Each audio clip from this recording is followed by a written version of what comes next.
ಎಲ್ಲ ವೀಕ್ಷಕರಿಗೆ ನಮಸ್ಕಾರ. ಇವತ್ತಿನ ಹೊಸ ವಿಷಯ, ಗ್ರಾಮೀಣ ಕುಡಿಯುವ ನೀರು ಮತ್ತು ನೈರ್ಮಲ್ಯ ಇಲಾಖೆಯಲ್ಲಿ ಹೊಸದಾಗಿ ಒಂದಿಷ್ಟು ಹುದ್ದೆಗಳಿಗೆ ಅರ್ಜಿಯನ್ನು ಕರೆಯಲಾಗಿದೆ. ಯಾವೆಲ್ಲ ಹುದ್ದೆಗಳು ಖಾಲಿ ಇವೆ ಮತ್ತು ಹುದ್ದೆಗೆ ಅನುಸಾರವಾಗಿ ಎಲ್ಲ ವಿವರಣೆಯನ್ನೆಲ್ಲ ಇಲ್ಲಿ ಕೊಡಲಾಗಿದೆ. ಒಟ್ಟು ಹುದ್ದೆಗಳು 7.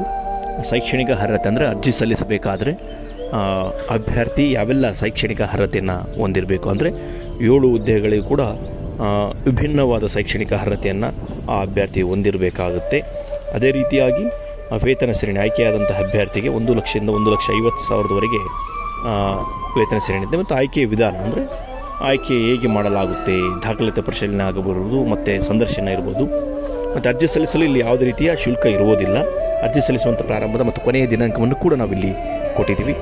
ಆ ಮಾಹಿತಿ ಖಚಿತತೆಗಾಗಿ ನಾವು ಸರ್ಕಾರ ಹೊರಡಿಸಿರುವಂಥ ಅಧಿಕೃತ ಅಧಿಸೂಚನೆಯನ್ನು ಈ ವಿಡಿಯೋದಲ್ಲಿ ಹಾಕಿದ್ದೀವಿ, ನೀವು ನೋಡಬಹುದು. ನಮ್ಮ ಡಿಸ್ಕ್ರಿಪ್ಷನ್ ಬಾಕ್ಸಲ್ಲಿ ಕೊಟ್ಟಿರುವಂಥ ಲಿಂಕನ್ನು ಬಳಸಿ ನೀವು ಅರ್ಜಿಯನ್ನು ಸಲ್ಲಿಸಬಹುದು. ಈ ಥರದ ಉದ್ಯೋಗ ಮಾಹಿತಿಗಾಗಿ ಸಬ್ಸ್ಕ್ರೈಬ್ ಮಾಡಿ, ಶೇರ್ ಮಾಡಿ, ಲೈಕ್